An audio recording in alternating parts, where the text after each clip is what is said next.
Life Diary. Ngayon po, i-unbox po natin itong binili ko sa Shopee Philippines. Kasi po may celebration na magaganap. So ngayon, naghahanap kasi ako ng backdrop.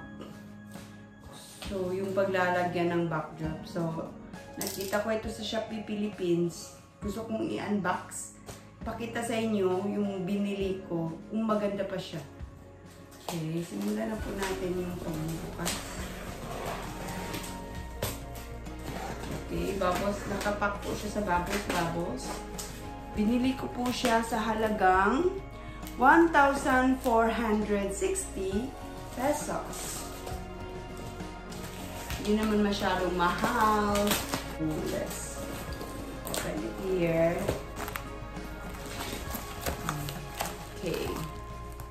So, ano po yung laman nito? Meron po tayong ganito. Para po ito sa mga ano, sa curtain. Kasi para magsilbing bigat sa baba. Okay. Meron tayong 4 na ganito. Para sa curtain. Ang ipit. Para hindi po siya magalaw. Okay.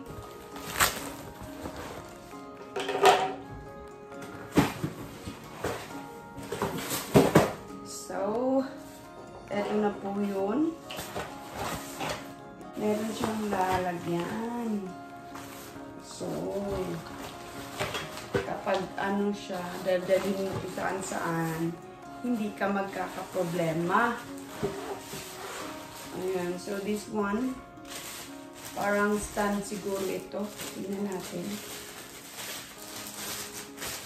Okay. Stand ito. So, galawin nyo lang dito. Okay. So, meron siyang stand. Pakita ko na lang sa inyo kung ano, sa day na isi-set up na namin ito. Okay, sa gitna, meron ito. Ito po, 2 meters po ito. Kapag ano, may adjustment din siya. Pwedeng dalawa lang yung i-ano mo, ipasok. Sige. Okay. Ito po, oh, may ano po siya, oh. Kaganyan nyo lang, tapos ipapasok. Ayan, para malak po siya. Pwede din ganito.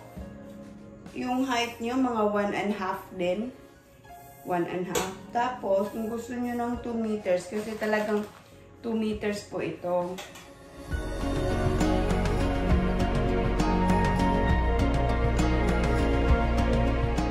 Ayan po. 2 meters po siya ang haba. Okay? Tanggalin na natin. Papakita ko na lang sa inyo pag sa actual po. Okay. Pasok po natin dito. Talagang matibay po siya. Yung ano po, yung link kung saan ko to binili, nasa description po.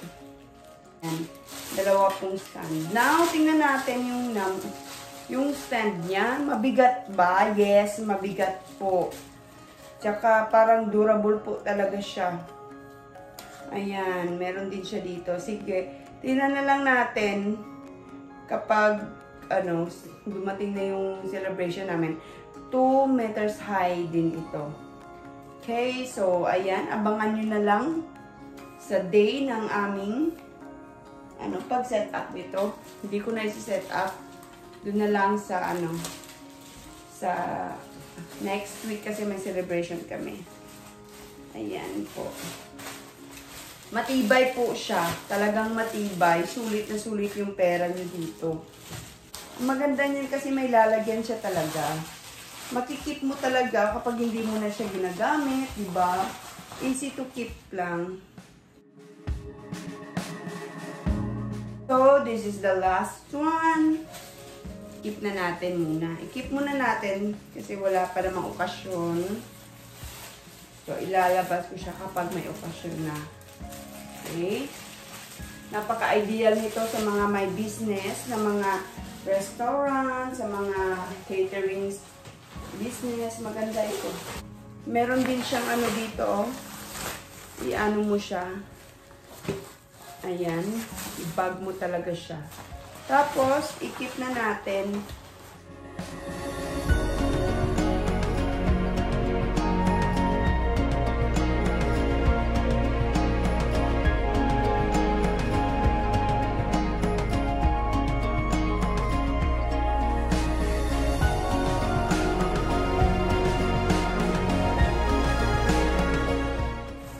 Okay. Abangan nyo na lang yung ano nito, actual setup nito. Okay. See you there.